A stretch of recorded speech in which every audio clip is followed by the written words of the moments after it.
চাই, চলুন কথা না বাড়িয়ে ঘটনায় প্রবেশ করি। যেভাবে লেখা আছে আমি সেভাবেই পড়ছি। আসসালামু আলাইকুম প্রিয় রাসেল ভাই, জানি আপনি ভালোর দলে সবসময় থাকেন, সবাইকে ভালো রাখার চেষ্টা করেন, তাই জানতে চাইব না কেমন আছেন।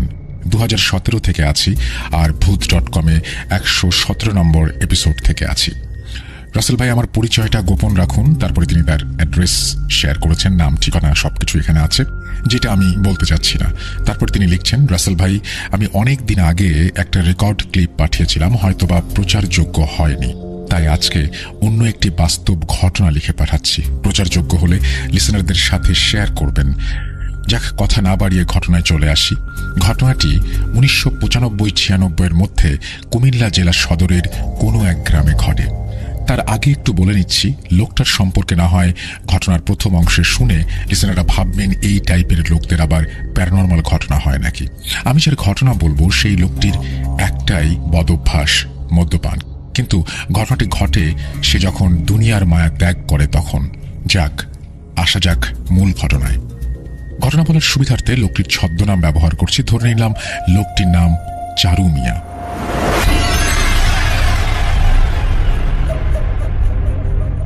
একদিন চারু মিয়া অনেক বেশি মদ্যপান করে। সারাদিন যা রোজগার করে বেশ কিছু অংশ মদ্যপান করে এবং বাকিগুলো পকেটে থাকে বা কখনো কোথাও পড়ে যায়, তার কোনো ঠিক নেই। ঠিক সেদিন মদ্যপান করে বাড়ি আসার পর কোনো বাজার সদাই না থাকায় তার স্ত্রী এবং বাচ্চারা সবাই চিৎকার চেঁচামেচি শুরু করে। তখন চারু মিয়া এতটাই নেশাগ্রস্ত ছিল যে তার কোনো হিতাহিত জ্ঞান ছিল না। সে তখন ঘর থেকে তরকারি কাটার একটা বটি নিয়ে এসে বলে সবাইকে জবাই করে ফেলবেন। তার আশেপাশের অনেক লোক তখন জড়ো হয়ে গেছে। সবাই যখন চেষ্টা করছে ওর হাত থেকে বটিটি নিতে, তখন সে চাচ্ছে কাউকে না কাউকে আঘাত করতে। এক পর্যায়ে উপস্থিত সমস্ত লোকজন ভাবেও নি এমন একটা ঘটনা ঘটবে। চারু মিয়া কাউকে আঘাত করতে না পেরে নিজের গলায় বটি চালিয়ে দেয়। তখন উপস্থিত সবাই যারা ছিল তারা সবাই অনেকে ভয় পেয়ে যায়। তখন মুহূর্তের মধ্যেই তার হাত থেকে বটি পড়ে যায় এবং অতিরিক্ত রক্তক্ষরণের ফলে সে মাটিতে লুটিয়ে পড়ে। সবাই তাকে ধরতে আসবে, তখন আচমকা দুই হাতের দুই আঙুল দিয়ে গলায় একটা টান দেয়। ততক্ষণে 2-3 জন এসে গামছা দিয়ে গলা পেঁচিয়ে হাসপাতালে নিয়ে যাওয়ার ব্যবস্থা করে ফেলেছে। কিন্তু হাসপাতালে যাওয়ার আগেই পথেই সে মারা যায়। এখান থেকেই মূল ঘটনার শুরু। সে আত্মহত্যা করলেও সে যেহেতু সুস্থ মানুষ ছিল না, তাই গ্রামের কবরস্থানে তাকে দাফন করতে কোনো বাধা ছিল না এবং দাফন কাজও অনেক দ্রুত করা হয়। তার মৃত্যুতে যারা উপস্থিত ছিল তাদের অনেকেই সেই চোখের সামনে ভয়ানক আত্মহত্যা দেখে মারাত্মকভাবে ভয় পেয়েছিল। গ্রামের যে কবরস্থানে তাকে দাফন করা হয়েছে তার পাশেই যাতায়াতের রাস্তা এবং অন্য পাশে বিশাল দিঘির সমান, কিন্তু সবাই পুকুর বলে। আর ঘটনা যখন 1995 সালের, তখনকার সময় সন্ধ্যার পরে এই রাস্তায় মানুষের যাতায়াতটা অনেকটা কম ছিল। যেদিন তাকে দাফন করা হয় তার পরদিন থেকেই এই গ্রামের এবং পাশের গ্রামের যারাই এই রাস্তা দিয়ে একটু রাত করে যাওয়া আসা করে তারাই দেখে চারু মিয়া রাস্তার পাশে হাঁটাহাঁটি করছে, কেউ দেখে কবরস্থানের দেয়ালের উপরে হাঁটাহাঁটি করছে। তখন অনেকেই ডাক দেয় কিন্তু সাড়া পায় না, ভাবে হয়তোবা আজকে বেশি নেশা করেছে তাই এমনটা হচ্ছে। কিন্তু সেই মানুষগুলো যখন বাড়িতে ফেরে এবং জানতে পারে যে চারু মিয়া আর এই পৃথিবীতে নেই, তখন তারা ভাবে তাহলে আমরা কাকে দেখলাম। মাঝরাতে আশেপাশের মানুষগুলো রাতে সজাগ হলে কেন যেন একটা শব্দ পায় কবরস্থান থেকে, আর অনেকগুলো কুকুরের ঘেউ ঘেউ আওয়াজ। সপ্তাহখানেক পরের ঘটনা, ভয়ঙ্কর এক ঘটনা। চারু মিয়ার পাশের বাড়ির এক লোক ব্যবসার কাজে বাইরে ছিলেন এবং অনেকদিন ধরেই সেখানে ছিলেন। তিনি যেদিন বাড়ি ফিরবেন ওই কবরস্থানের কাছাকাছি আসতেই চারু মিয়াকে দেখেন। তখন বলেন, চারু ভাই এত রাতে কি করো এখানে, বাড়ি চলো। তখন চারু মিয়া আস্তে আস্তে হাঁটছে। ওই লোক আবার বলল, চলো না, আমি বাড়ি নিয়ে যাব। এই বলে যখন লোকটি চারু মিয়ার হাতটা ধরল, ঠিক তখনই চারু মিয়া মাথা উঠিয়ে তাকালো। প্রতিবেশী লোকটা ভয়ে দেখল চারু মিয়ার গলায় ক্ষত এবং সেখান দিয়ে ফিনকি দিয়ে রক্ত বের হচ্ছে, আর চারু মিয়া 2 হাতে আঙুল দিয়ে গলায় আস্তে আস্তে টান দিচ্ছে। লোকটা ভয়ে একদম জমে গেছে। যখন তার সামনে চারু মিয়া ভীষণ বাজেভাবে একটা হাসি দিল, লোকটা তখন জোরে একটা চিৎকার দিয়ে মাটিতে পড়ে যায়। তার যখন জ্ঞান ফেরে, কবরস্থানে পাশের বাড়িতে বাড়ির অনেক মানুষ তাকে ঘিরে আছে, কিন্তু সেই ভদ্রলোক প্রায় 3 দিন কোনো কথাই বলতে পারে না। আর এই 3-4 দিন তার ভীষণ জ্বর হয়। পরে সবাইকে বলে তার সাথে কি ঘটনা ঘটেছিল। সবাই বলে চারু মিয়া তো আর নেই, মারা গেছে। তখনকার সময় যোগাযোগ ব্যবস্থা তেমন ভালো ছিল না, কে তাকে ফোনে জানাবে চারু মিয়া নেই। তারপর ধীরে ধীরে সবার মধ্যে ছড়িয়ে পড়ল। সন্ধ্যার পর কেউ আর একা রাস্তায় বের হতে সাহস করে না। অনেকেই এই এলাকায় আসলে দূর থেকেই অপেক্ষা করে আরো লোকজন আসলে একসাথে যাবে বলে। পাড়ার অনেক ছেলেমেয়েরাই যখন 10-12 জন একটা গ্রুপ বানায়, 2-1 জন কেউ আসলে তাদের রাস্তা পার করে দেয়। আর একদিনের ঘটনা। লেখাটা অনেক বড় হয়ে যাচ্ছে, আমি ছোট করার চেষ্টা করছি। আসলে সম্পূর্ণ ঘটনা বলতে গেলে ইমেইলে অনেক বড় হয়ে যাবে। আরেকদিন এলাকার এক মুদি দোকানদার তার দোকানের মালামাল কিনে এলাকার একটা রিকশায় দিয়ে উনি সাইকেল দিয়ে পিছে পিছে আসছিলেন। রাত তখন প্রায় 9টা বাজবে। হঠাৎ মাঝ রাস্তায় তার সাইকেলের পাংচার হয়ে যায় এবং রিকশাওয়ালা ভাইকে তিনি ডাকলেও রিকশাওয়ালা ভাই শুনতে না পেয়ে চলে যায়। তখন দোকানি কি করবেন, এত রাতে সাইকেল মেরামতের দোকানও বন্ধ, কোনো উপায় না পেয়ে হাঁটা ধরলেন। তার মধ্যে সে ভয় পেতেও শুরু করলেন। এতখানি রাস্তা হেঁটে যাবেন, কিন্তু কবরস্থানের পাশ দিয়ে যাওয়ার সময় কি হবে? ওইদিকে রিকশাওয়ালা ভাই কবরস্থানের কাছাকাছি আসতেই দেখে দূর থেকে সাদা কোনো মানুষের অবয়বের মতো কিছু একটা মুভ করছে। সে তখন থেমে গেল আর পেছনে ফিরে দেখলো দোকানি নেই। রিকশাওয়ালা চিন্তিত হয়ে পড়লেন, উনি আবার কোথায় গেলেন? আমি একা কিভাবে যাব? রিকশাওয়ালা ভাই অনেকক্ষণ অপেক্ষা করতে করতে কাউকে না পেয়ে চিন্তা করলেন একাই যাবেন। তখনই সাদা অবয়বটি মনে হচ্ছে ধীরে ধীরে কাছে এগিয়ে আসতে লাগলো। তিনি রিকশাটিকে সাইডে রেখে সেই বড় পুকুরের পাড় দিয়ে ওই পারে যাওয়ার জন্য হাঁটা দিলেন। বলে রাখা ভালো, পুকুরের 2 পারে কিছুটা জঙ্গল ও কয়েকটা কবর রয়েছে, সেগুলো সবই পারিবারিক। এখান দিয়ে সন্ধ্যার পরে কেউ যায় না, যদিও কেউ কখনো কিছু দেখেনি। এখন রিকশাওয়ালা ভাইয়ের কাছে যেন চারুমিয়ার কবর থেকে এই জঙ্গলের রাস্তা অনেক ভালো। তিনি অনেকক্ষণ হাঁটার পর অপর পাশে গিয়ে দেখেন এলাকার ছেলেগুলো নেই। রিকশাওয়ালা ভাই চেনেন সবাইকে। উনি 2-3 জনকে ডাক দিলেন, তারা আসতে চাইছিল না। অনেক অনুরোধ করে তাদের সবাইকে জড়ো করলেন তিনি এবং একসাথে লাঠি নিয়ে ওই পাশে গিয়ে রিকশাটা আনবেন বলে হাঁটতে শুরু করলেন। দূর থেকে কেউ চিৎকার করে ডাকছে। একটু পরে দেখেন দোকানি আসছে। তখন দোকানি কেন দেরি হলো বলল, আর রিকশাওয়ালা ভাইও কতটুকু ভয় পেয়ে জঙ্গলের রাস্তা দিয়ে ওই পাশে গিয়েছে সেটাও বলল। ওই পাশে গিয়ে ছেলেগুলো বলল এক কথা, তারা আজকে শুধুমাত্র 3 জন করে 2 পাশে ছিল। 2 পাশে তারাই দেখলো কবরের ওপর অদ্ভুত ধরনের একটা আলো জ্বলছে আর নিভছে। এটা দেখে তারা কেউ ভাবছে একবার রাস্তায়, একবার কবরস্থানের দেয়ালের উপর কেউ যেন হাঁটাহাঁটি করছে। পরে 2 পাশে ছেলেরা জোরে চিৎকার করে একে অপরকে ডাক দিতে লাগলো। তখন আশেপাশের বাড়ি থেকে মানুষ বেরিয়ে আসলো এবং জিজ্ঞেস করলো কি হয়েছে। তখন তাদেরকে ঘটনা বললে তারা কিছুই দেখতে পায় না।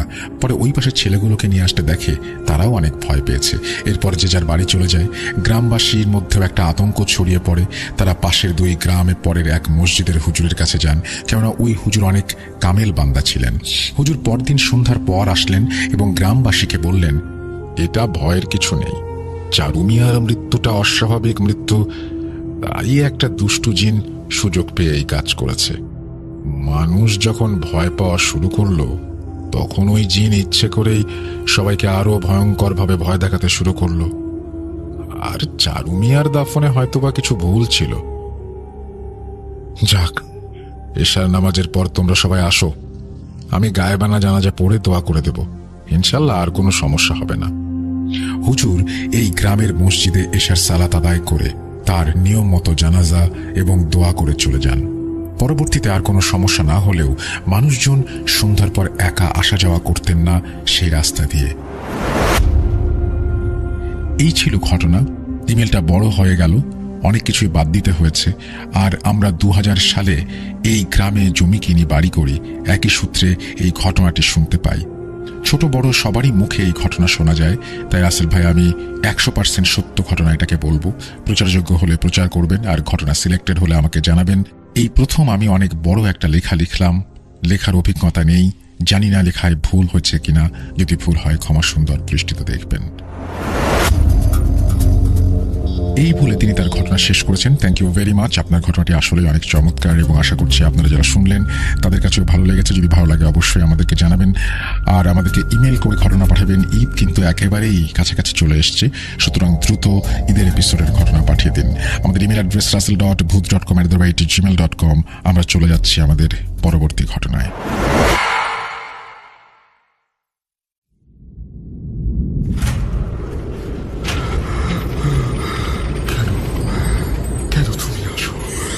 আমি শুধু তোমার সাথেই থাকতে চাই। কিভাবে সম্ভব? মৃতদের এই পৃথিবীতে থাকতে নেই। তুমি তুমি চলে যাও, চলে যাও, প্লিজ চলে যাও। শব্দ সবটাই কি ইলুশন, নাকি অন্য জগতের কেউ কখনো হাজির হয়ে যায় চোখের পলকে? ভূত.com with Russell। Welcome back. আরও একবার আপনাদের সবাইকে স্বাগত জানাচ্ছি। আমি রাসেল। আশা করছি আপনারা সবাই ভালো আছেন এবং ভালোর দলে আছেন, আর একই সাথে এনজয় করছেন আমাদের আজকের এপিসোড। আর আমরা আসলে সত্যি কথা বলতে সেটা হচ্ছে আপনাদের জন্য সবসময় চেষ্টা করি ভালো কিছু ঘটনা নিয়ে হাজির হতে, এবং এইটা তো সবসময় আমাদের উপরে ডিপেন্ডও করে না। আসলে কোনো কোনো সময় আমাদের লিসনারদের দিকে তাকিয়ে থাকতে হয়, কারণ আমরা কোনো ঘটনা, এটা ফিকশন না যে আমরা কোনো কিছু বানিয়ে বলবো। গত সপ্তাহে আপনারা দেখেছেন যে আমাদের খুব প্রিয় একজন মানুষ চিন্টু ভাইয়ের বার্থডে ছিল, এবং যারা তাকে বার্থডেতে শুভেচ্ছা জানানোর সময় পাননি তারা এখানে শুভেচ্ছা জানাতে পারেন। এবং একটু বলে রাখি, চিন্টু ভাই হচ্ছে সেই মানুষটি যিনি আমাদের সমস্ত ব্যাকগ্রাউন্ডগুলো কখনো কালেক্ট করেছেন আর কখনো ক্রিয়েট করেছেন। সো তার জন্য অনেক অনেক ধন্যবাদ চিন্টু ভাইকে, এবং তার জন্মদিন শুভ হোক। যদি অনেক দেরি হয়ে গেছে তারপরেও বলছি, আমরা উইশ করেছিলাম সময় মতোই। এবং আমি বলবো যে আমাদের ভূত.com-এর এই যে যাত্রা, তার আগে ছিল ভূত FM-এও আমাদের একসাথে থাকা, এবং এই যে 2010 থেকে আজকে 2023 সাল এখনো পর্যন্ত আমরা যে শো করে যাচ্ছি, তার অনেকটাই ক্রেডিট কিন্তু চিন্টু ভাইয়ের। কারণ একটা জিনিস মনে রাখবে, যে ব্যাকগ্রাউন্ড মিউজিক যদি ভালো না হয় তাহলে কোনো হরর কন্টেন্টের কোনো মজা থাকে না। চিন্টু ভাই এই শোটাকে নিজের মতো করে এবং কতটুকু ভালোবাসা দিয়ে তিনি এই শোটা করেন, এটা আসলে না শুনলে বা না জানলে আপনারা কখনো বুঝবেন না। আমাকে এবং চিন্টু ভাইকে দুজনকেই, যেহেতু আমাদের প্রত্যেক সপ্তাহে নিয়ম মেনে এই কাজটা করতে হয়, লাইফের অনেক কিছু স্যাক্রিফাইস করতে হয়, অনেক ইভেন্ট মিস করতে হয়, অনেক কিছু, বাট খুশির ব্যাপার হচ্ছে আপনাদেরকে পেয়ে যাই। রাত 11:59 হলেই আপনারা জড়ো হন এবং আমাদের ঘটনা শুনেন, এটা একটা বিশাল ব্যাপার। যাই হোক, আমরা কথা না বাড়িয়ে সরাসরি ঘটনায় চলে যাব। আমরা চলে যাচ্ছি আমাদের পরের ইমেইলে, এবং আশা করছি এই ইমেলটা আপনাদের ভালো লাগবে। যেভাবে লেখা আছে আমি সেভাবেই পড়ছি। লিসেনার্স, স্টোরি টেলার সবাইকে সালাম, স্পেশালি রাসেল ভাই ও আফনান ভাই, কারণ আমি দুজনেরই অনেক বড় ফ্যান। রাসেল ভাই, আপনি আমার ঘটনাটি পড়ে শোনালে আমি খুবই খুশি হব। আসসালামু আলাইকুম, আশা করি ভালো আছেন। জানি আপনি সবসময় ভালোর দলে, তাও জিজ্ঞাসা করলাম, দয়া করে আমার ঠিকানা সম্পূর্ণ গোপন রাখবেন। আমি সময় নষ্ট না করে সরাসরি ঘটনায় চলে যাচ্ছি। ঘটনাটি মূলত আমার দাদাকে নিয়ে, যিনি তৎকালীন সময়কার স্বনামধন্য পীর বংশের একজন কামেল পীর ছিলেন। ঘটনাটি আমার দাদার মুখে যেভাবে শোনা, আমি সেভাবেই শুরু করছি। আশা করছি লিসেনারদের বুঝতে সমস্যা হবে না।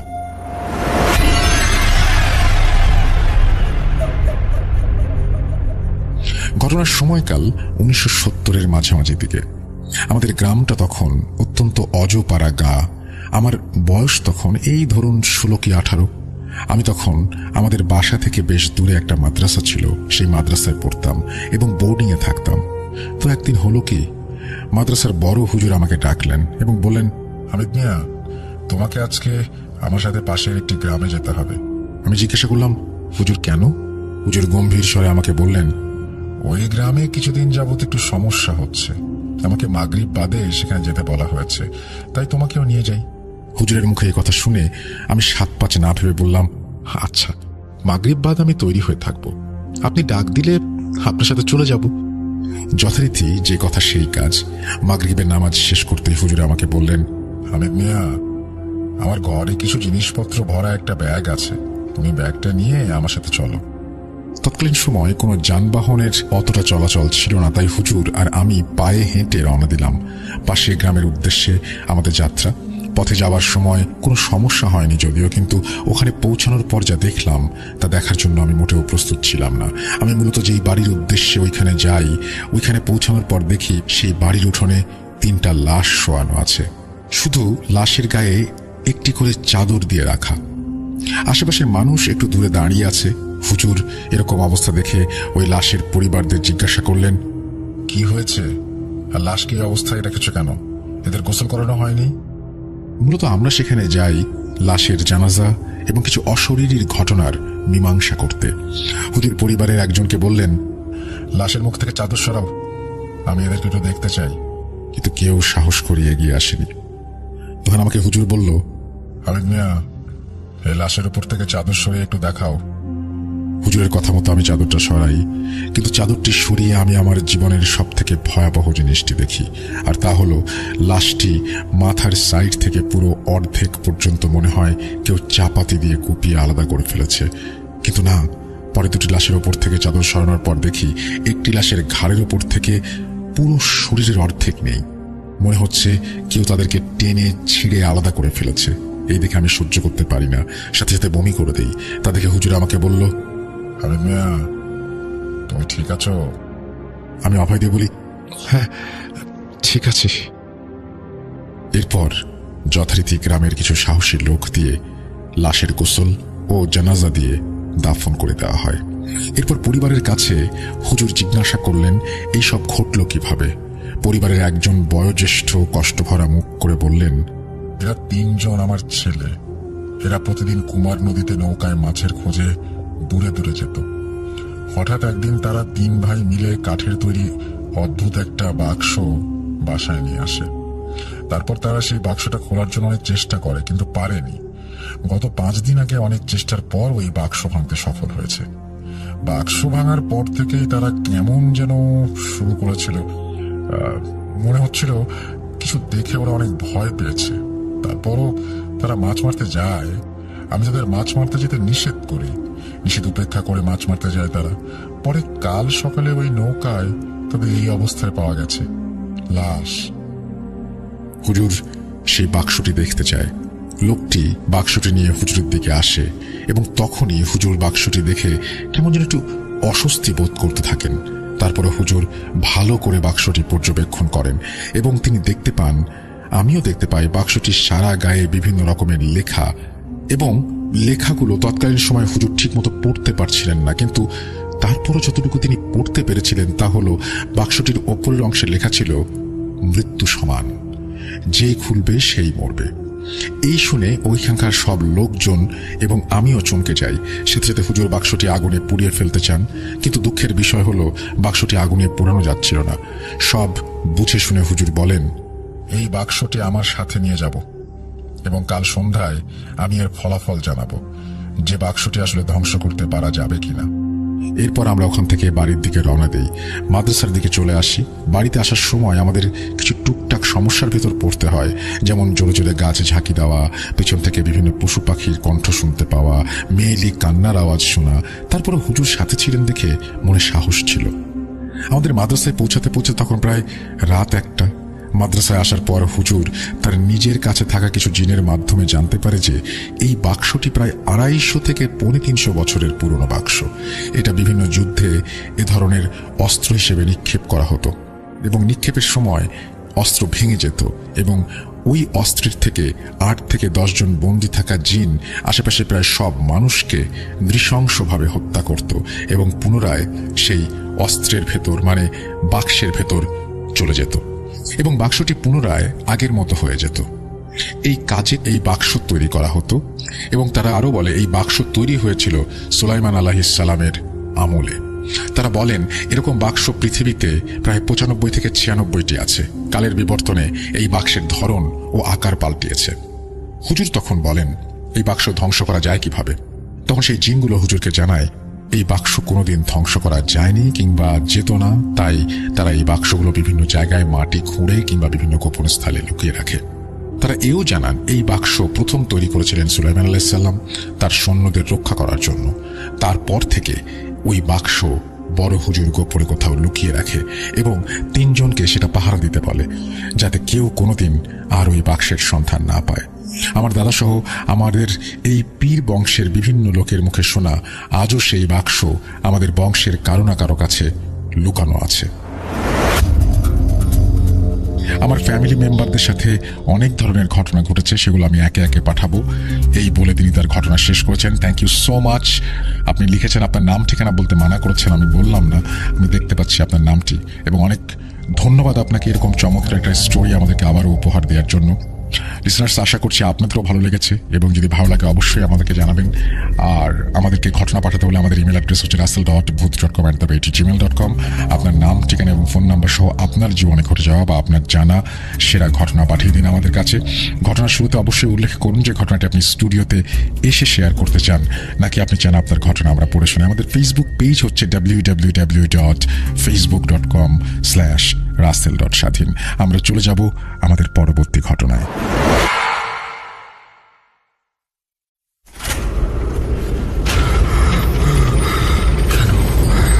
কেন তুমি আসো?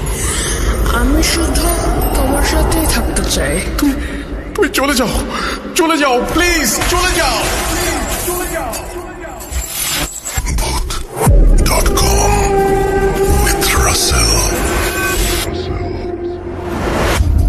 Welcome back. আপনাদের সবাইকে স্বাগত জানাচ্ছি আমি রাসেল। আশা করছি আপনারা সবাই ভালো আছেন।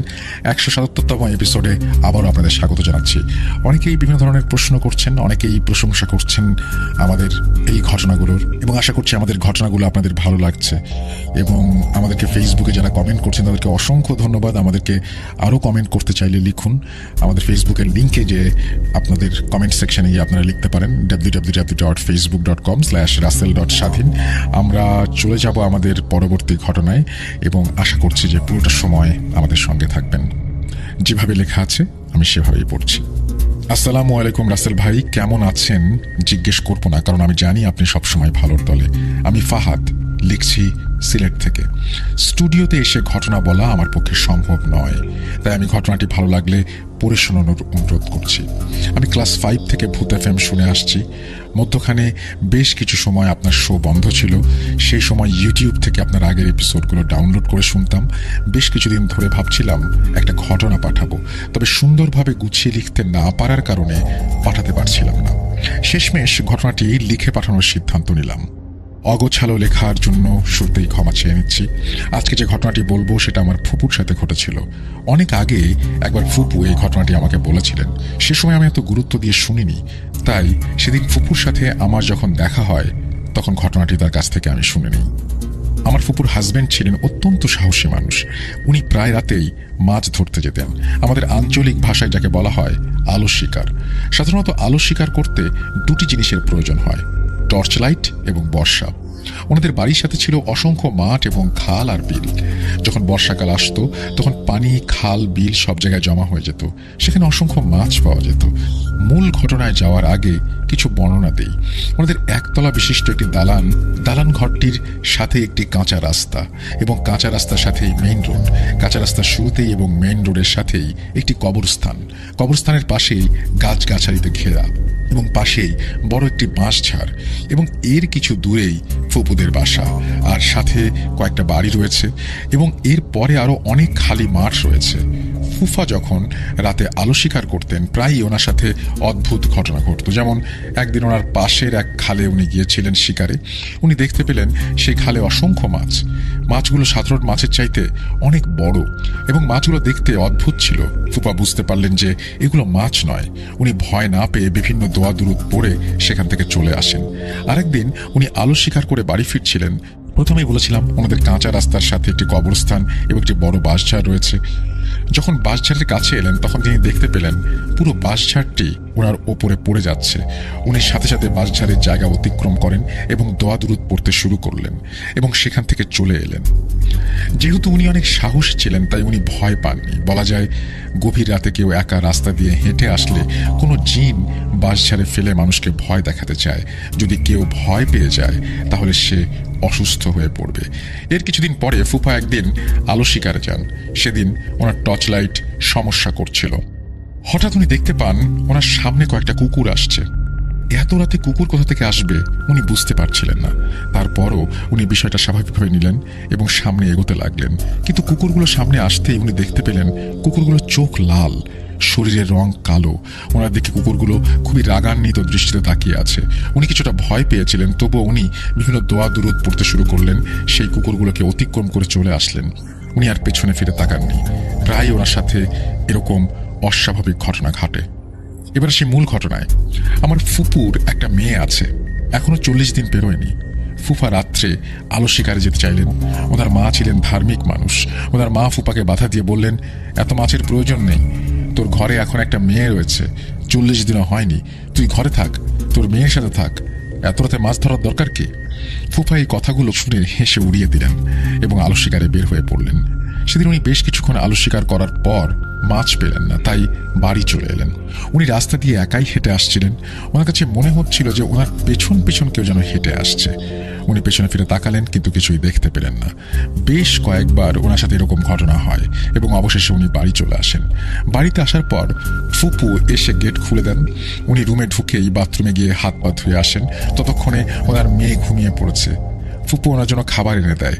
খাবার খাওয়া দাওয়া শেষ করে ওনারা টুকটাক কথা বলছিলেন আস্তে ধীরে, যাতে ওনাদের মেয়ে ঘুম থেকে না ওঠে। বেশি কথা না বলে ফুপা ঘুমানোর জন্য বিছানায় যান। ততক্ষণে ফুপু থালা বাসন পরিষ্কার করছিলেন। হঠাৎ শুনতে পেলেন ওনাদের দরজায় কেউ আঘাত করছে। ঠক ঠক ঠক ঠক ঠক। ফুপু উঠে গিয়ে দরজা খুললেন। দরজা খোলার পর উনি দেখতে পেলেন বাইরে কেউ নেই, কিন্তু দরজা খুলতেই একটা প্রজাপতি এসে ঘরের ভেতরে ঢুকে পড়ল। কে এসেছে দেখার জন্য চাচা তাকিয়েছিলেন, কিন্তু কাউকেই দেখতে পেলেন না এবং উনি আর কিছু না ভেবে শুয়ে পড়লেন। ফুপুর চোখে তখনও ঘুম ছিল না, কিছুটা বিরক্ত বোধ করছিলেন, তাই এই বিষয়টাকে তেমন বেশি আমলে নেননি এবং দরজা লাগিয়ে উনি ওনার কাজ শেষ করেন। তখন ওনাদের ছাদে কি ঘটেছিল, ছাদের এপাশ ওপাশ আবার ওপাশ এপাশ এরকম একটা শব্দ হচ্ছিল। মনে হচ্ছিল যে কেউ একজন ছাদে হেঁটে বেড়াচ্ছে। ফুপা রেগে গিয়ে বললেন, এই কে রে, এত রাত্রে ছাদে কে হাঁটছে? উঠে আসবো নাকি যাবি? এরপর শব্দটা বন্ধ হয়ে যায়। তবে কিছুক্ষণ পর শব্দটা আবার হচ্ছিল। সকালে ফুপু ঘুম থেকে উঠলেন, কিন্তু প্রতিদিন ঘুম ভাঙত ফুপুর মেয়ের কান্নার আওয়াজে। কিন্তু আজ উনি ঘুম থেকে উঠে দেখেন সকাল 8টা বাজছে। ওনার মেয়ে গভীর ঘুমে। উনি ভাবলেন এই ফাঁকে সকালের কিছু কাজ সেরে নেই। উনি যাবতীয় কাজ শেষ করলেন এবং দেখলেন ওনাদের মেয়ে তখনও গভীর ঘুমে। এর কিছুক্ষণ পর ফুফা ঘুম থেকে উঠলেন, মুখ ধুলেন।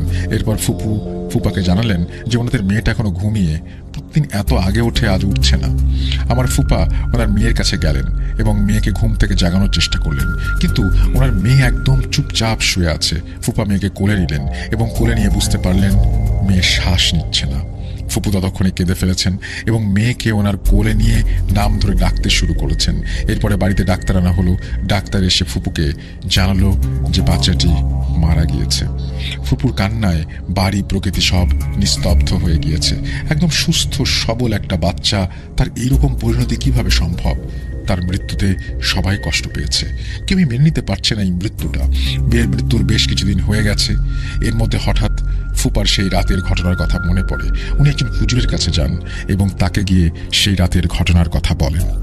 হুজুর ফুপাকে বলেন উনি অনেক রাত করে বাড়ি ফিরেছিলেন, তাই কিছু হয়তো ওনার পেছন পেছন এসেছিল এবং সেটা প্রজাপতি রূপে তাদের ঘরে প্রবেশ করে।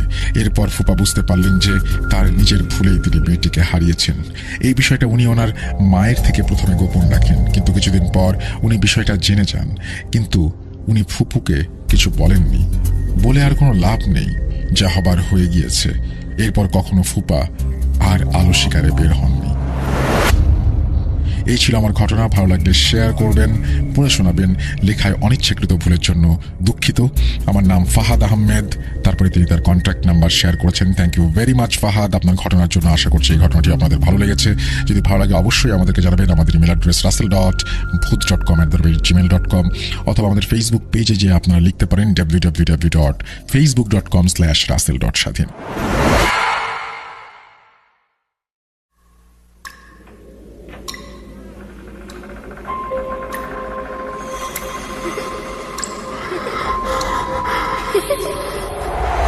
লুকোচুরি খেলবে? লুকোচুরি তুমি লুকাও, আমি ঠিকই তোমাকে খুঁজে পাবো।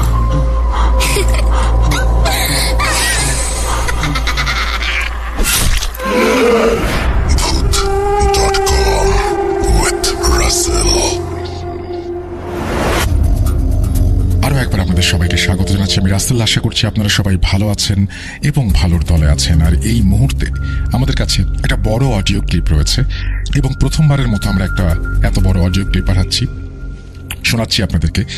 যদি এই অডিও ক্লিপটি ভালো লাগে অবশ্যই আমাদের জানাবেন। আমরা সবসময় অডিও ক্লিপকে ইন্সপায়ার করি এবং সেই জন্যই এটা প্লে করা। এবং দেখুন, আমরা বড় অডিও ক্লিপও নেই, এবং আপনার কাছে যদি কোনো ভালো ঘটনা থাকে আমাদেরকে পাঠিয়ে দিন। দেরি না করে আমরা চলে যাচ্ছি আমাদের পরবর্তী ঘটনায়। আশা করছি ঘটনাটি আপনাদের ভালো লাগবে।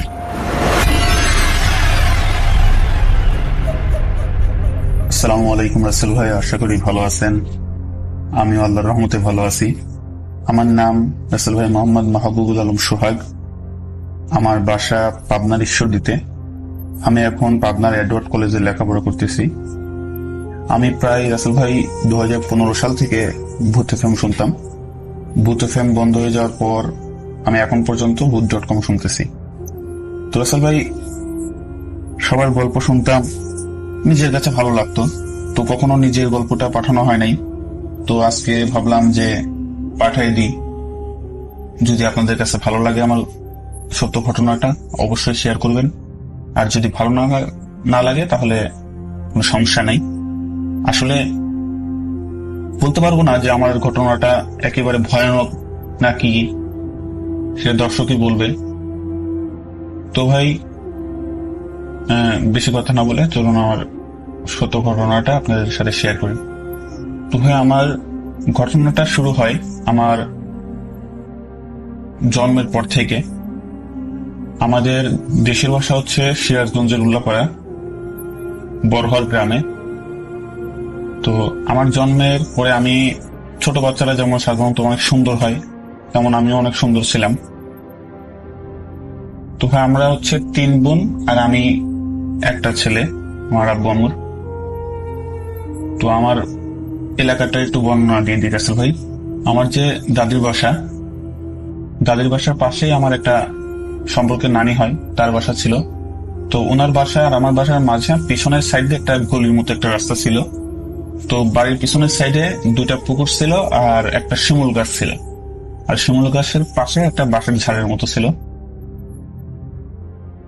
আমরা সচরাচর বাড়ির সামনে দিয়ে যাতায়াত করতাম, কিন্তু যখন আমরা ওই বাড়ির নানির বাসায় যেতাম তখন আমরা ওই বাড়ির পিছনের গলিটাই ব্যবহার করতাম, তাহলে অনেক কাছে হইতো বাসাটা। তো রাসেল ভাই, তো আমাকে সচরাচর আমার দাদি বেশি বাড়ির বাইরে নিয়ে যেতে দিত না, ছোট যখন ছিলাম তখন। তো একদিন আমার ওই নানি আমার আম্মুকে বলে যে তোমার ছেলেকে আমার বাসায় একটু নিয়ে আসো, আমি একটু দেখি, আমার বয়স হয়ে গেছে, আমি তো আর যাইতে পারি না, একটু নিয়ে আসো, আমি একটু দেখি। তো আমার আম্মু একদিন দুপুরের দিকে আমাকে কোলে করে ওই বাসার পিছনের যে রাস্তা ওটা দিয়ে নিয়ে যাচ্ছিল। তো রাসেল ভাই, বলে রাখি প্রথমে যে আমার ওই নানির সাথে একটা জিন থাকতো, যেটা আপনার ওই শিমুল গাছে থাকতো আর কি। এটা পরে আমার আম্মুদের থেকে আমরা শুনছি যে, তো যেদিন আমাকে ওই নানির বাসায় নিয়ে যাচ্ছিল, তখন আম্মু যেই আমাদের বাসা থেকে ওই গলি দিয়ে নানির বাসায় যাবে, শিমুল গাছটা যখনই পার হয়েছে, হঠাৎ করে আমার আম্মু খেয়াল করে যে আমি আর নড়াচড়া করতেছি না, কোনো আওয়াজ করতেছি না। তখন আমার আম্মু খেয়াল করে যে আমার গালে বড় বড় আঙ্গুলের ছাপ, আমার গালটা একদম লাল টকটকা হয়ে আছে, আর আমার গালে 5টা আঙ্গুলের ছাপ। তো এটা দেখে আমার আম্মু চিল্লাই উঠছে যে কি হলো, সবাই ডাকাডাকি শুরু করলো। আমার দাদিরা গেল, আমার আব্বু বাসায় ছিল না, আব্বু অফিসে ছিল, আমার আব্বু ঈশ্বরদীতে চাকরি করে সরকারি। তো সেক্ষেত্রে আব্বু অফিসে ছিল। আমার দাদিরা আসলো, আসার পরে দেখে এই অবস্থা। আমার ওই নানির, যেহেতু আমার বাসার থেকে আমার আম্মু নানির বাসার উদ্দেশ্যে রওনা দিছিল, তো আমাকে সর্বপ্রথমে নানির বাসায় নিয়ে যায়। ওখানে আমার একটা ফুফা ছিল যে মসজিদে নামাজ কালাম পড়াইতো, ধার্মিক ছিল, ওনাকে ডেকে নিয়ে আসে। আসার পরে আমাকে ঝাড়াফু দিয়ে সুস্থ করে তোলে, আল্লাহর রহমতে সুস্থ হয়ে যাই। তারপরে আমার ওই ফুফা সবাইকে বলে যে তুমি যখন বাবুকে ওই বাসায় নিয়ে যাচ্ছিল, তখন ওকে একটা জিন দেখে ওর কোনো কারণে রাগ হওয়ার কারণে ওই বাচ্চাকে একটা চড় মারে, যার কারণে বাচ্চা জ্ঞান হারিয়ে ফেলছিল। হ্যাঁ, তো এখন একটু ওকে দেখে শুনে রেখো, আর ওকে যে বাসার বাইরে যেন বেশি না নিয়ে যাওয়া হয়। তো রাসেল ভাই এটা শোনার পরে আমার দাদিরা খুব টেনশনে পড়লো। আমাকে আর বেশি আমার বাইরে নিয়ে যেতে দিত না। আমার বোনেরা আমাকে কোলে করে বাইরে নিয়ে যেতে চাইতো হাঁটাহাঁটি করার জন্য, তাও নিষেধ করে দিল। আমার আব্বু আসলো বাসায়। আব্বু কথাটা শোনার পর আম্মুর উপর খুব রাগারাগি করলো, করার পরে নিষেধ করে দিল সবাইকে যেন আমাকে কেউ আর বাসার বাইরে না নিয়ে যায়। আমাকে তাবিজ দিয়ে দিল হাতে বাঁধার জন্য। আম্মুকে বলে দিছিল যে তাবিজ যেন কখনো না খোলে। তো তারপরে রাসেল ভাই অনেকদিন আর কোনো সমস্যা হয় নাই। তো একদিন আমার যে নানি, মানে আমার আম্মুর আম্মু, ওনার বাসা ছিল হচ্ছে পাশের গ্রামে। তো একদিন বিকালের দিকে উনি আমাদের বাসায় আমার সাথে দেখা করার জন্য আসে, আমাকে দেখতে আসে। তো দেখে আসে, সবার সাথে কথা বলে বাসায় যেতে যেতে আমার নানির প্রায় একটু রাতই হয়ে যায়। গ্রামে তো, গ্রামে প্রায় 8টা-9টা অনেক রাত। তো ওই টাইমে উনি বাসায় যাচ্ছিল। তো উনি যখনই ওই গলি দিয়ে যাচ্ছিল, আপনার যখনই শিমুল গাছটা পার হয়েছে, তখনই উনি দেখে যে ওনার মনে হচ্ছিল যে পিছন থেকে হয়তোবা কেউ আসে। উনি সাথে সাথে হাঁটে হেঁটে আসতেছে। তা গ্রামের মানুষ রাসেল ভাই, তো উনি বলল যে এই পিছনে কে রে? তো কোনো আওয়াজ আসে না। তো হঠাৎ দেখে যে বাসের ঝাড়ের ভিতর থেকে মানে সনসন এরকম একটু সাউন্ড আসতেছে। তো নানি মনে করছে হয়তো বা কোনো জীবজন্তু হবে, সাপ পোকা হবে। তো নানি আবার সামনের দিকে হাঁটা শুরু করছে। তো যেই সামনের দিকে তাকায় হাঁটা শুরু করছে রাসেল ভাই, তখনই আমার নানির নাম ধরে পিছন থেকে ডাক দিচ্ছে একবার বাসের ঝাড়ের মধ্যে, যে একটু এদিকে আয় সন্ত, এভাবে ডাক দিছে। তেমন দাঁড়াইছে বলে কে, আর কোনো কথা বলে না। আবার যে সামনের দিকে হাঁটা শুরু করছে তখন আবার ডাকে, নাম ধরে ডাকে। তো ওই সময় রাসেল ভাই পিছনে তো থাকার আর কথা নাই। তো নানু একটু খেয়াল করছে দেখি, তখন দেখে রাসেল ভাই যে ওই বাসের ঝাড়ের ভিতরে দেখে একটা মানে দুইটা চোখ, অনেকটা বিড়ালের চোখের মতো, কিন্তু সাধারণ বিড়ালের চেয়ে অনেক বড় বড় চোখ, একদম লাল টকটকা, মানুষের রক্ত চোখ, বড় বড় করে নানির দিকে তাকায় আছে আর নানিকে কাছে ডাকতেছে। তো এটা দেখে নানি তো খুবই ভয় পেয়ে যায়। তো ভয় পেয়ে যাওয়ার ফলে নানি বাসায় যাওয়া ভুলে সোজাসুজি দৌড়ায় আমাদের বাসায় চলে আসে। সে আব্বুকে খুলে বলে যে এই ব্যাপার। তো আম্মু তখন আর নানিকে আর বাসায় যেতে দেয় না, যে আজকে রাত্রে তুমি আমাদের এখানে থেকে যাও। তো নানি আমাদের বাসায় সেদিন থেকে যায়। যাওয়ার পরে রাসেল ভাই প্রায় অনেকদিনই এমন ছোটখাটো ঘটনা প্রায় ঘটতেই ছিল। তো এর কিছুদিন পরে রাসেল ভাই আমরা আমাদের দাদির বাসা থেকে আমরা পাশের গ্রামে আমার জায়গা কিনে আমার আব্বু বাসা করে আমার নানির বাসার এলাকায়, ওখানে বাড়ি করে। তো আমরা ওখানে চলে যাই। তো রাসেল ভাই ওখানে যাওয়ার কিছুদিন পরে আমার দাদি মারা যায়। তো আমার দাদি মারা যাওয়ার পরে আমার গ্রামে আমার আব্বুর মন টেকতেছিল না। তারপর আমার আব্বু যেহেতু ঈশ্বরদীতে চাকরি করতো, শহরে চাকরি করতো, সেক্ষেত্রে রাসেল ভাই যাতায়াতের একটু সমস্যা ছিল, যার কারণে আমরা পরিবার সহকারে আমরা ঈশ্বরদীতে চলে আসি। ঈশ্বরদীতে আসার পরে রাসেল ভাই আমরা যে পোস্ট অফিস কলোনি থাকে, আমার আব্বু যত রেলের চাকরি করতো, পোস্ট অফিসের চাকরি করতো ডাক বিভাগে, রেলওয়ে ডাকে। তো সেক্ষেত্রে আমরা পোস্ট অফিস যে কলোনি, রেল কলোনি, ওটাতে আমরা উঠি। এটা দোতলা বাসা ছিল কলোনির ভিতরে। তো ওই কলোনিতে আমরা ওঠার পরে কিছু সমস্যার সম্মুখীন হই প্রথমে। তো আমি তখন ছোট ছিলাম, যেহেতু এগুলো আম্মুর থেকে পরে শোনা। তো একদিন আমার বড় আপার নাম হচ্ছে মুক্তি। তখন বড় আপার বয়স হচ্ছে আপনার এই 10-11 এমন হবে। তো আমার বড় আপা আমার কাপড় চোপড় নাইট দেওয়ার জন্য ছাদে গেছে। আমি প্রথমে আসলে আমি কলোনির একটু বর্ণনা দিয়ে দিই। কলোনিটা আসলে অনেক বড়, এখানে সরকারি চাকরিজীবী সবাই থাকে। আর আমরা ওখানে একটাই দোতলা বাসা ছিল, আমরা দোতলায় থাকতাম, নিচে একটা ফ্যামিলি থাকতো।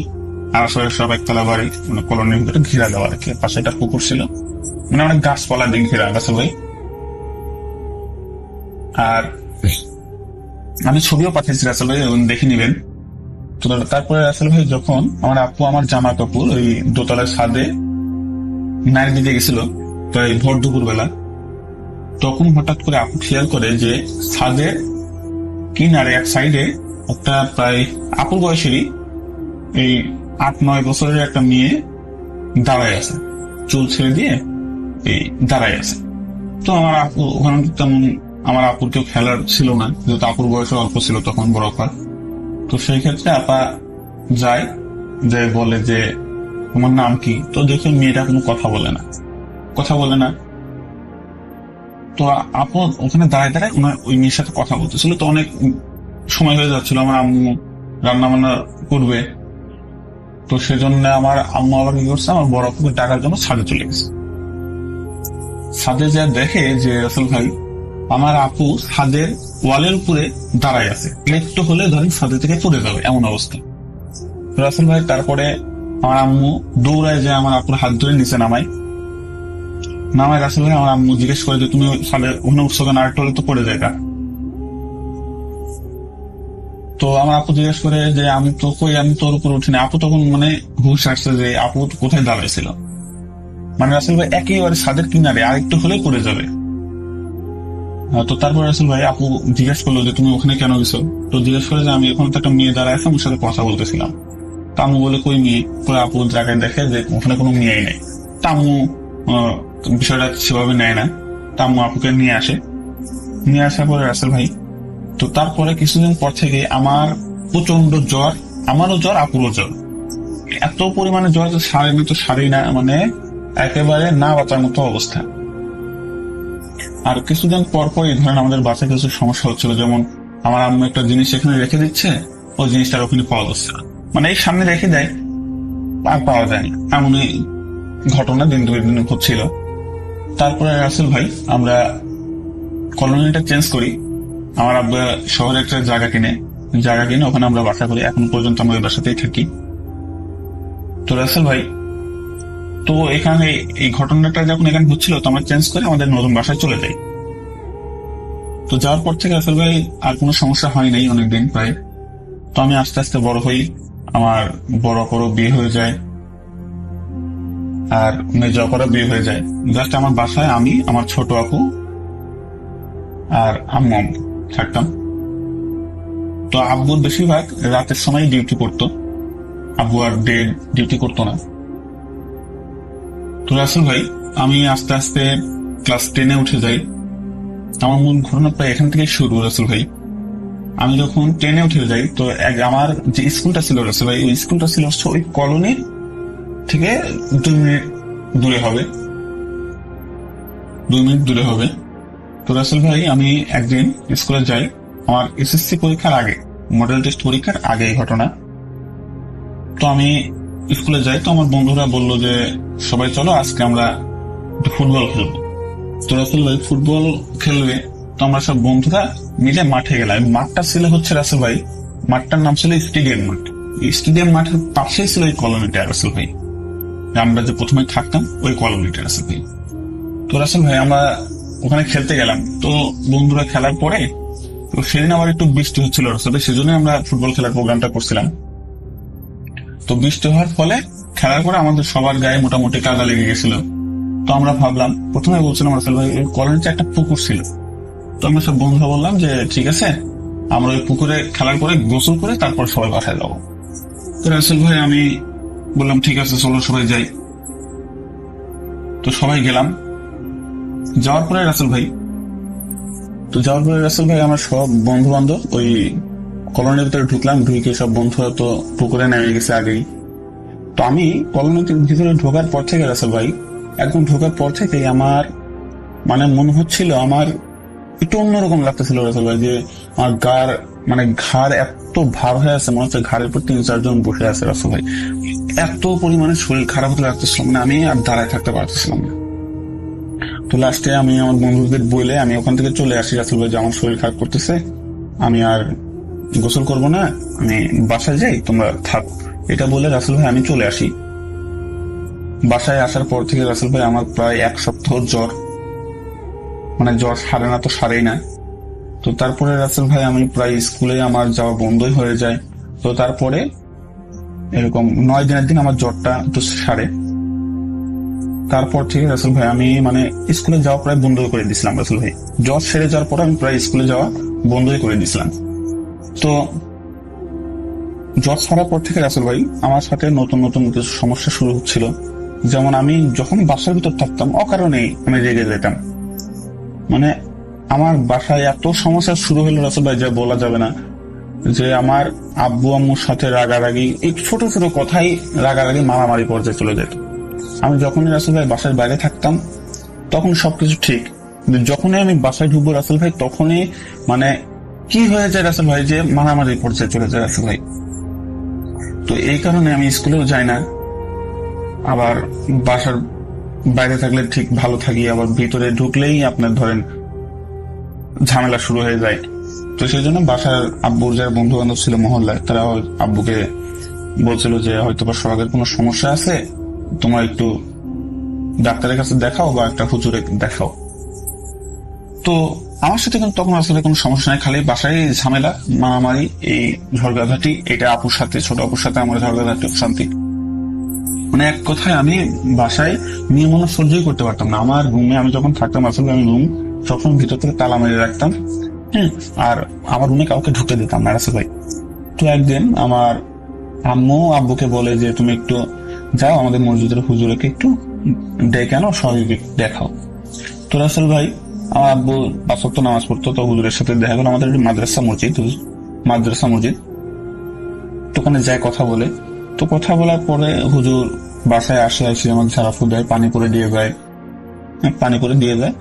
দিয়ে চলে যায়, বলে তেমন কিছু না, সমস্যা নাই, ওকে 5 ওয়াক্ত নামাজ পড়তে বলেন আর দেখে শুনে থাকতে বলেন, তাহলেই হবে। তো বলে চলে যায়। তো রাসেল ভাই ওই দিন রাত্রে থেকে ঘটনাটা আরো বেড়ে যায় রাসেল ভাই। তো তখন শীতের সময় ছিল রাসেল ভাই, শীতের সময় ছিল, মানে শীত কেবল পড়ছে।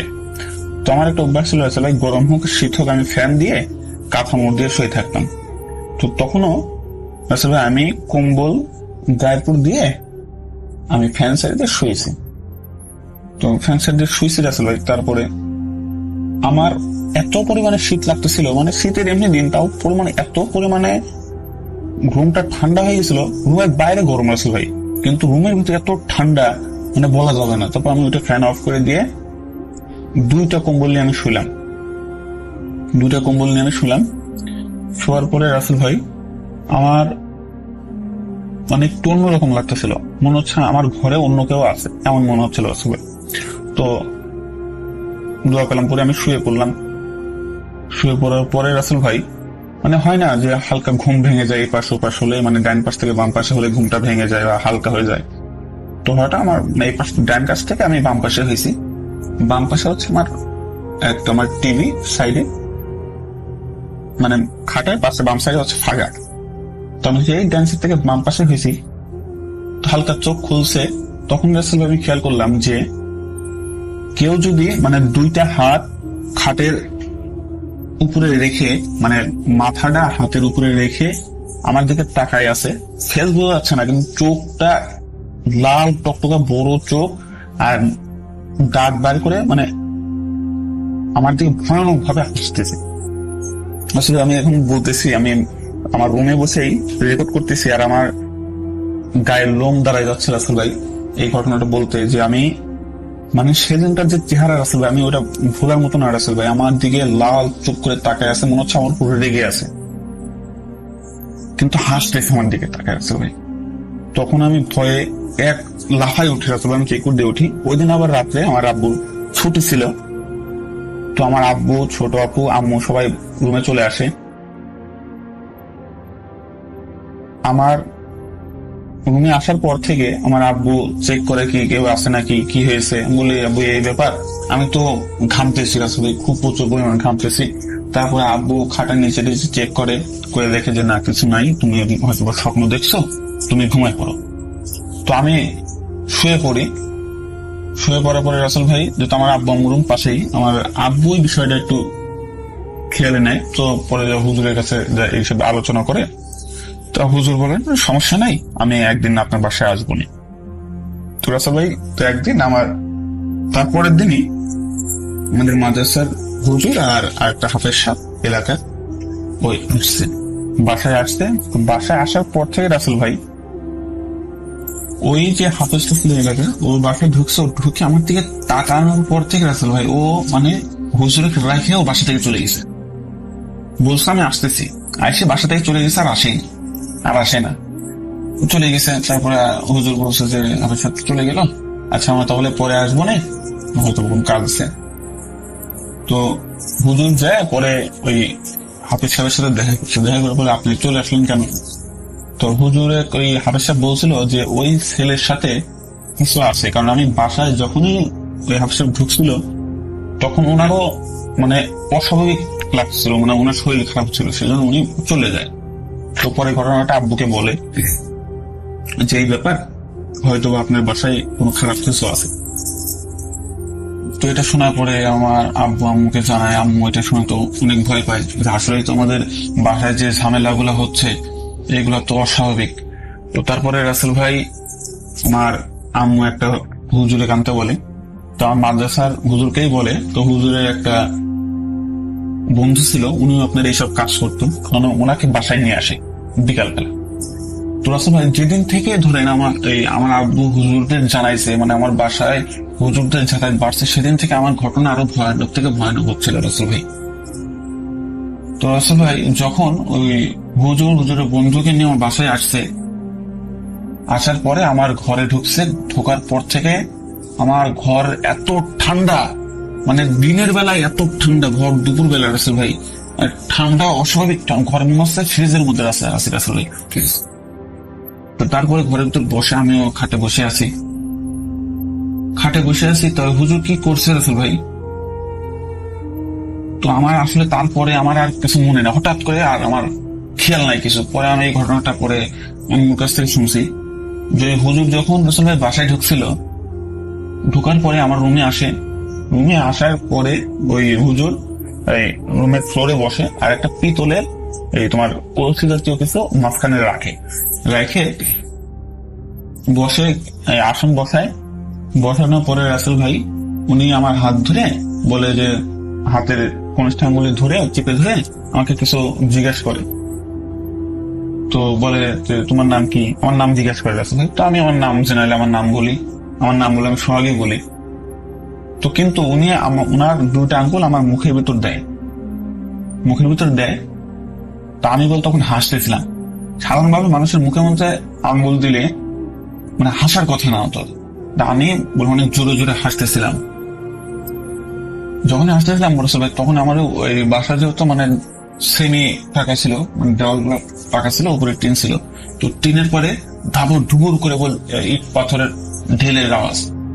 কিন্তু আসলে কোনো ওখানে আমরা আব্বু বাইরে যায় দেখা যায় কোনো ঢেল ইট পাটকেল নাই, অটোমেটিক আওয়াজ হচ্ছে, মনে হচ্ছে উপরে ভেঙে যাচ্ছে, এরকম অবস্থা রাসেল ভাই দিনের উপরে। তো তারপরে রাসেল ভাই তো উনি আর কিছু করে না, উনি উঠে বাড়ির বাইরে চলে যায়, যে আব্বুকে বলে যে ছেলের সাথে হয়তো একটা সমস্যা আছে, তো আপনার মাদ্রাসা থেকে 2টা হাফেজ নিয়ে আসেন। তো সরি রাসেল ভাই, একটা হাফেজ আনার কথা বলছিল, ছোট বাচ্চা একটা আনার কথা বলছিল। তো মাদ্রাসার একটা ছেলে ছিল, নাম ছিল আবু, বাচ্চা ছেলে হাফেজ। তো ওকে নিয়ে আসে, যেহেতু মাদ্রাসার হুজুরও ছিল। তো ওকে নিয়ে আসে রাসেল ভাই। আনার পরে ওই দিনই আবার আসেন বসার পরে বিকালের দিকে তো ওই আবুর চারাতে সরিষার তেল দিয়ে ওকে দেখতে বলে যে দেখো তো কিছু দেখতে পারো নাকি। তো তখন আমি নর্মাল রাসেল ভাই, তখন মুখ দেখতে বলে। তখন দেখার পরে রাসেল ভাই ওই আবুরা পাশের রুমে যায়, কথা বলতে থাকে। তো আবার আমার রুমে এসে জিজ্ঞাসা করে যে তোমার কেমন লাগে, তোমার কি মনে হয় যে তোমার আশেপাশে কেউ আছে? আমি বলি যে হ্যাঁ আমার মনে হয় যে আমার আশেপাশে কেউ থাকে, এরকম আমি বলি। তো তারপরে রাসেল ভাই ওই বাচ্চা হাফেজ ডাকে, ওকে আবার দেখতে বলে, আমার সামনে বসায়। তো রাসেল ভাই পরে ওই বাচ্চা বলে যে আমি আমার চারার মধ্যে 2জনে দেখতে পারতেছি, একটা হচ্ছে 2জনই মহিলা দেখতে পারতেছি, যে একজন একটু বয়স্ক আর একজন একটু অল্প বয়স্ক, মানে একজনের বয়স হচ্ছে আপনার প্রায় 20 থেকে 25-এর মধ্যে, আর একজনের বয়স হচ্ছে আপনার একটু বেশি বয়স্ক আর কি। তো এটা বলে। তো তখন ওই হুজুর বলে যে আপনার আব্বুকে বলে যে আপনার ছেলের সাথে 2টা পরী আছে, মানে মহিলা জিন আছে, যদি পরী বলা হয় আর কি, আছে। তো যার কারণে ও আপনার মহিলা মানুষ সহ্য করতে পারে না, যার কারণে ও যখনই বাসার ভিতর ঢোকে তখনই ও আসর করে, যার ফলে আপনাদের সাথে ঝামেলা করে পড়ে। আর যেহেতু বাসার বাইরে গেলে ওর উপরে এই আসরটা একটু কম হয়, যার কারণে বাসার বাইরে ও সবার সাথেই ভালো, খালি বাসায় যখন ঢুকে আপনারা খেয়াল করেন, বাসায় ঢুকলে আপনার ও এইরকম ক্ষিপ্র হয়ে যায় আর ও রুমে কাউকে ঢুকতে দেয় না, এই কারণে আর কি। তো আমার আম্মু বলে হ্যাঁ এই ব্যাপারে তো তোর রুমে কাউকে ঢুকতে দেয় না। তো এই হওয়ার পর থেকে রাসেল ভাই তো হুজুর বলে তাবিজ টাবিজ দিয়ে পানি পড়া দিয়ে চলে যায় যে এটা পরে রাখবেন হাতে সবসময়। তো আমি রাসেল ভাই তাবিজ আমার বিশ্বাস রাখি না, আমি তাবিজে বিশ্বাস রাখি না। তো আমি 2-1 দিন ভালো যায়, বলে থাকি সমস্যা নেই। পরে একদিন স্কুলে যাই, ওই আবার খেলাধুলা করি টিফিনে আমরা। তো টিফিনে খেলাধুলা করতে লাগে আর আসলে কখন ওই তাবিজ ছিঁড়ে কোথায় পড়ে গেছে আর খেয়াল করিনি, বাসায় আসতে খেয়ালও নাই। তো রাসেল ভাই আমি ওই দিন রাত থেকে আবার সমস্যা শুরু হয়, রাসেল ভাই ভয়ানক অবস্থা ধারণ করে। ওই দিন রাত্রে আমি শুয়ে আছি, লেপ মুড়ি দিয়ে শুয়ে আছি, বেশি করছে তো লেপ মুড়ি দিয়ে শুয়ে আছি। তো রাসেল ভাই তখন রাত কত বাজবে, ওই দিন আমার আব্বু আবার অফিসে ডিউটিতে আছে, বাসায় শুধু আমি, আমার ছোট আপু, আমার আবার বড় আপুর ডেলিভারি হয়েছে বাচ্চা। তো বাচ্চা আমাদের বাসায় আছে, বড় আপু আছে, ছোট আপা, আমি আর আমার আম্মু রাখছে। তো রাসেল ভাই আমি শুয়ে আছি, তখন রাত 1টা কি 1:30 আনুমানিক, যেহেতু অনেক আগের ঘটনা। তো এরকম আমি তখন রাসেল ভাই ক্লাস 10-এ পড়ি, আমি ক্লাস 10-এ পড়ি। এটা হচ্ছে আপনার প্রায় 2016 সালের ঘটনা, এখানে 16 সালে মানে শীতের সময়কার। তো তখন রাসেল ভাই আমি যখন শুয়ে আছি তখন রাত 1টা-1:30 বাজে, তো অনেক রাতে রাসেল ভাই আমি লেপ মুড়ি দিয়ে শুয়ে আছি। তো হঠাৎ মানে আমি খেয়াল করতেছি যে আমার লেপের উপর দিয়ে যদি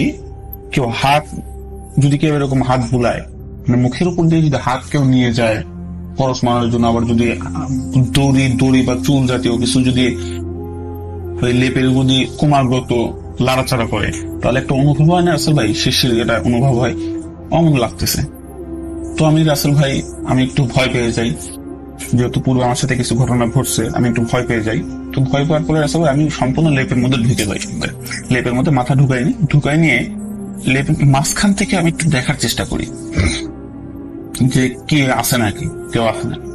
তো আমি রাসেল ভাই হালকা লেপের মাঝখান থেকে মাথা বাইর করে রুমের ভিতরে তাকাই, আমি ডিম লাইট জ্বলতেছিল রাসেল ভাই। তো আমার খাটের পিছনের সাইডে, খাটের সামনের সাইডে হচ্ছে আপনার আমার একটা আলনা আছে, একটা চেয়ার আছে। তো রাসেল ভাই চেয়ারের সাইডে দেখি যে মানে ঘুম অন্ধকার, কিন্তু ওই জায়গায় একটু ঘুম সংযোগ, আমার মনে হচ্ছে কেউ দাঁড়ায় আছে, একটা অবয়ব টাইপের দাঁড়ায় আছে, কিন্তু বোঝা যাচ্ছে যেটা মানুষ দাঁড়ায় আছে। আমি অর্ধেক দেখছি, মানে মাজার উপরে সাইড, যদি আমি খাটের উপরে ছিলাম পায়ের দিকে দেখতে পারি নাই, মাজা থেকে মাথা সাইড পর্যন্ত ঘুম অন্ধকার, কিন্তু মনে হচ্ছে চুলগুলো অনেক বড় বড়, মানে বাবা সেরকম মানে লড়তেছে, এরকম অবস্থা। এইটা দেখে রাসেল ভাই আমি মানে জোরে লাফায় উঠি, লাফায় উঠি। তারপর থেকে রাসেল ভাই আমার আর খেয়াল নাই, আমার আর কিছু খেয়াল নেই।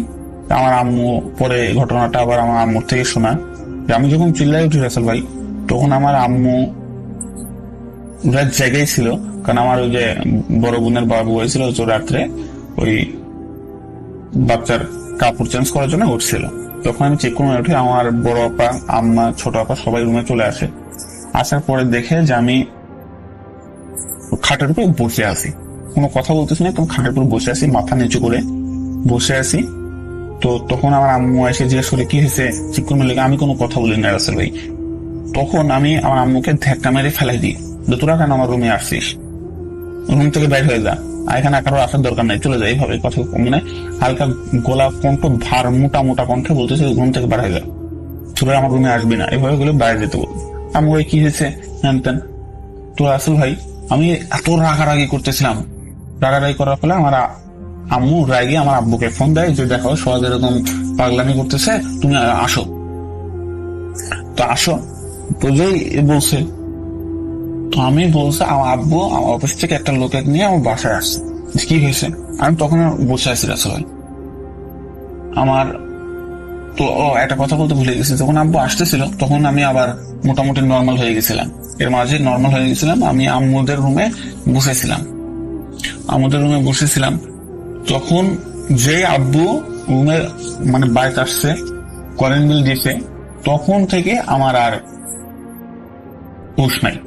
তখন কি হয়েছে, পরের ঘটনা আবার আম্মুর থেকে শোনা যে আব্বু যখন বাসায় আসছিল রাসেল ভাই, ঢুকলো, যেহেতু আমার আব্বু 5 ওয়াক্ত নামাজ পড়তো, ইসলামের দিকে খুব মনোযোগী ছিল। বাসায় আসার পর থেকে আব্বু আসার আগে কিন্তু আমি বলতেছিলাম যে আব্বু ডেকে নিয়ে আসো, আমি আজকে বাসায় থাকবো না, আমি আব্বুর অফিসে যে আজকে থাকবো। কিন্তু যখনই আব্বু আসতেছিল আমি মানে না, ওকে আসছে, ও কেন আসছে, আমি কোথাও যাবো না, আমি বাসায় থাকবো, আমার কোনো সমস্যা নেই, আব্বুকে চলে যেতে বলো, আমি কোথাও যাবো না, এভাবে বলতেছিলাম। আব্বু বললো চলো যাই, আজকে আমার সাথে অফিসে থাকো, ভালো লাগবে নি। তো আব্বুর সাথে যে আঙ্কেলটা আসছিল উনি বললো যে চলো যাই, আমাদের সাথে আজকে একটু বসে গল্প করো। তো আমাকে নিয়ে যাবে, কিন্তু আমি যাচ্ছি না রাসেল ভাই। তো আমি তখনই বলবো অনেক শীঘ্র হয়ে উঠি, যেহেতু আমার আপুর বাচ্চা ছিল, তা আপু বাচ্চাটাকে নিয়ে অন্য রুমে চলে যায়। যাওয়ার পরে আমি ওই রুমে রাসেল ভাই জাজিম ছিল, জাজিম বলতে তোষক, মোটা তোষক, ওইটা আমি আমার বাম হাত দিয়ে বলে মাঝখান থেকে টান দিয়ে, মানে নখের মধ্যে টান দিয়ে আঁচড় মারে ছিঁড়ে ফেলি রাসেল ভাই জাজিমটা। তখন আমার চোখ মুখ বলে অনেক রক্ত লাল হয়েছিল, আর আমার কণ্ঠস্বর চেঞ্জ হয়ে গেছিল রাসেল ভাই।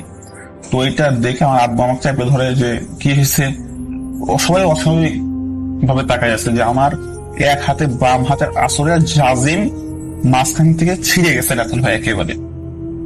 এই অবস্থা। তারপরে রাসেল ভাই নিয়ে যায়, আমাকে অন্য ঘরে টাইনে নিয়ে যেতে চাই, কিন্তু আমি যাই না, সবাই ধাক্কি করে মানে ফাইলে দিয়ে আমার আব্বুরও পায়ে কেটে যায়। তো তারপরে আমার আব্বু দোয়া কালাম করে বলে আমার ফু দেয়, আয়াতুল কুরসি করে ফু দেয়, অনেক দোয়া কালাম করে ফু দেয়। তারপরে বলে আমি একটু নর্মাল হই, তারপরে আমি একটু স্বাভাবিক হয়ে রাসেল ভাই। তারপরে আমি মানে ঘুমাই যাওয়া, মানে আমি ঘুমাই যাই। পরের দিন সকালে আমার ঘুম ভাঙে, কিন্তু 11টা-12টা বেজে গেছে ঘুম ভাঙে, কিন্তু তারপর আমার শরীর এত ব্যথা করতেছিল রাসেল ভাই, মানে শরীর মনে হচ্ছিল আমার কেউ মারছে, এমন অবস্থা। তারপরে এরকমই সমস্যা তো প্রায় হচ্ছিল। তো একদিন খেয়েছে, আমি শুয়ে আছি রাসেল ভাই, আবার রাত্রে এই ঘটনা, তখন রাত ওই 1টা-1:30 এরকম বাজে রাসেল ভাই। তো আমার বড় বোন আমার ওই ভাই নেই আপনার খাওয়ানোর জন্য উঠছে, দুধ খাওয়ানোর জন্য উঠছে, ঘুম থেকে উঠছে। তো বাচ্চারা রাত্রে জেগে থাকে, উঠছে, আমার আম্মুরা উঠছে। তো আমার আপু দেখে যে আমার রুমের ভিতর থেকে এক ধরনের আলো দরজায় নিচ দিয়ে দেখা যাচ্ছে। তো আমি যেহেতু ঘরের লাইট অফ করে শুইতাম রাসেল ভাই, তখন আমার আপু দেখতে আসে যে কিসের আলো, যাই দেখি। তো রাসেল ভাই আমার আপু যখন আমার রুমের দরজার ওখানে আসে, দেখে দরজা খোলা। তো আমার আপু দরজাটা ভিড়া দিয়ে খুলে রুমের ভিতরে তাকায়। তো রাসেল ভাই আমার আপু যেটা দেখে, আসলে আমি কথা বলতেছি আমার হাতের লোম খাড়া হয়ে যাচ্ছে রাসেল ভাই। আমার আপু ঢুকে যেটা দেখে রাসেল ভাই, যে আমার বালিশের সাইডে মানে একটা মেয়ে, আপু বয়সী হবে, একটা মেয়ে দাঁড়ায় আছে, আমার দিকে তাকায় আছে, খুব রাগী চোখে তাকায় আছে। আর আবার আপু ওই সাইডে তাকাইছে, দেখো ওই সাইডে একটা মহিলা আমার দিকে রাগী চোখে তাকাইছে, মানে দুইজন আমার দিকে তাকাইছে খাটের দুই পাশে।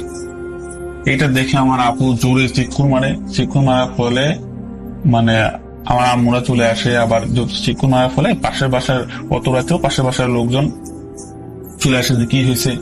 এসে দেখে যে এই অবস্থা, আমি ঘুমিয়ে আছি, চিৎকার করতেছে, তাও আমি ঘুমাইছি, আমি উঠি না। পরে এসে আমার সব ধাক্কা দেখি করতেছে, তা আমি উঠি না। অনেকক্ষণ পরে আমার মুখ পানি টানি মারার পরে আমি ঘুম থেকে উঠছে রাসেল ভাই। পরে উঠে আমি জিজ্ঞেস করি কি হয়েছে, হ্যাঁ তো তোমাকে এত ডাকাডাকি করতেছি আমরা, তুমি ওঠো না কেন? আমার তো মনে হচ্ছিল আমি একটা স্বপ্ন দেখতেছি, যে আমি একটা মেঘের উপর দিয়ে ভাসতেছি, এমন মনে হচ্ছিল রাসেল ভাই।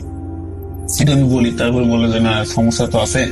সকালে আমার মাদ্রাসার হুজুরে আমার আব্বু বাসায় নিয়ে আসে বলে যে দেখেন এই সমস্যা হচ্ছে। তো হুজুর আবার ওই মাদ্রাসায় চলে যায়, মাদ্রাসায় ওনার সাথে জিন ছিল, ওই জিন চালান করে দেখে, যে জিজ্ঞেস করে যে সমস্যা কি, আমি আপনাদের কালকে জানাবো। তো আমার আব্বুরা পরের দিন নামাজে যায়, ফজরের নামাজের পরে হুজুর জিজ্ঞেস করে হুজুর কি হয়েছে। তো হুজুর যেমন বলে আর কি, যে আমি খোঁজ নিছি যে সোহাগের সাথে এরকম 2টা পরীর মতো আছে মহিলা জিন, তারা কোনো কারণবশত সোহাগের উপর একটু রেগে আছে, কোনো কারণবশত রেগে আছে। আর সোহাগ ওই ছোটবেলা থেকে ওর সাথে এটা আছে, তো এইটুকুই বলে, এর চেয়ে বেশি আর কিছু বলতে পারে না হুজুর। তারপরে বলে যে আমি এটা কাজ করতে পারবো না, আমার একজন জানা আছে, আমি ওনাকে যোগাযোগ করে আপনাদের জানাবো, এটা বলে চলে আসে। তো রাসেল ভাই, দিনকে দিন আমার অবস্থা এত খারাপ হয়ে যাচ্ছিল, মানে শুকায় যাচ্ছিলাম রাসেল ভাই। আমার পরীক্ষাও সামনে চলে আসতেছিল, আমি এত শুকায় যাচ্ছিলাম, মনে হচ্ছে আমি জন্ডিসের রোগী। আমাকে যেই বলতেছে যে তুমি দেখতে জন্ডিসের রোগের মতো মনে হচ্ছে, চোখ লাল টকটকা রাসেল ভাই। তারপরে হুজুর ওই ওনার বন্ধুর সাথে আলোচনা করে, তো উনি একদিন বাসায় এসে বলে বাসা আমি বন্ধ করে দিয়ে যাচ্ছি। তো আমার বাসার 4 সাইডে ওই পাতিলের মতো করে রাসেল ভাই, মাটির পাতিলের মধ্যে কি কি রেখে আমার আব্বুকে বলে এটা 4 সাইডে 4টা পুঁতে রাখবেন, কিন্তু সোহাগ যেন না দেখে। আমি যেন না দেখি, তো আমার আব্বু আমাকে না জানায়, আমি স্কুলে গেছিলাম, তো এর মধ্যে আব্বু 4 সাইডে 4টা পুঁতে রাখে। পুঁতে রাখার পরে রাসেল ভাই আমি আসি বাসায়। বাসায় আসার পর থেকে রাসেল ভাই আমি মানে নর্মাল, একেবারে নর্মাল, বাসার ঢুকতে নর্মাল, কিন্তু তখন আবার শরীরে রাসেল ভাই যে আমি মানে নিজের মধ্যে একটা আসে না যে রাসেল ভাই আমি করতেছি, অটোমেটিক রাগ হয়ে যায়, বাড়িতে ঢুকলে রাগারাগি, বাড়ির বাইরে থেকে রাগারে খুব ছটফটানি, আমি বাড়ি যাবো না হ্যান তেন। এই বাড়িতে একদিন এরকম ছোটখাটো ঘটনা এলে আব্বু আম্মুর সাথে একদিন আমার খুব রাগারে, তো রাগারাগি আমি তখন বাসার বাইরে রাসেল ভাই। তো লিসেনার্স, এই ছিল আমাদের আজকের ঘটনা। তো আশা করি ঘটনাটি আপনাদের অবশ্যই খুব ভালো লাগবে, এবং ঘটনাটি ভালো লাগলে আমাদের চ্যানেলটিকে সাবস্ক্রাইব করতে ভুলে যাবেন না, এবং কমেন্ট করে অবশ্যই জানিয়ে দিন যে ঘটনাটি আপনাদের কেমন লেগেছে। এবং এরকম নতুন নতুন ঘটনা রাসেল ভাইয়ের তারাস কণ্ঠে শুনতে হলে আমাদের চ্যানেলটি এখনই সাবস্ক্রাইব করুন। আমরা সবসময় চেষ্টা করি যে আপনাদের কাছে সবার আগে রাসেল ভাইয়ের তারাস কণ্ঠে এ ধরনের নতুন নতুন ঘটনাগুলো পৌঁছে দিতে। আমাদের সাথে থাকুন, ভালো থাকবেন, সুস্থ থাকবেন। আল্লাহ হাফেজ।